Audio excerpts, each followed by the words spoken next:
tusaidieni. Moja ya mkakati hapa ni kuondoa utoro.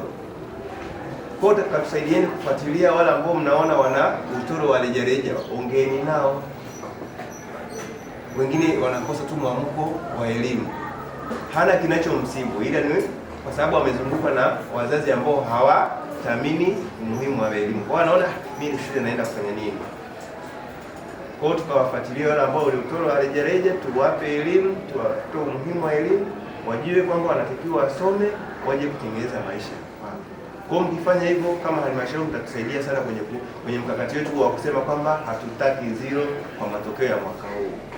Hilo litawezekana kwa msaada wa kwenu. Na nyinyi nikiangalia hapa sioni mtu ambaye ana changamoto, ni nguvu kazi ya taifa, vijana ambao tutawategemea, kaifanyie kazi vizuri. Umeelewana?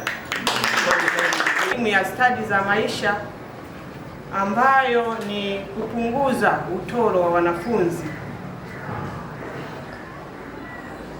kuongeza ufaulu katika mitihani ya wanafunzi na kuondoa mimba za utotoni. Haya malengo yanaenda sawa na mpango mkakati wa halmashauri yetu ya manispaa ya Kibaha. Tumejipanga na tumeshaanza kutekeleza kuhakikisha tunainua ufaulu katika shule zetu.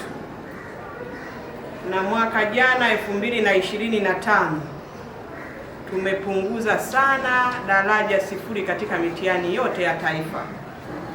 Tumewezeshwa mada na mbinu mbalimbali za kufundisha elimu ya stadi za maisha kwa wanafunzi katika shule za sekondari kwa kidato cha kwanza kwa mwaka 2026.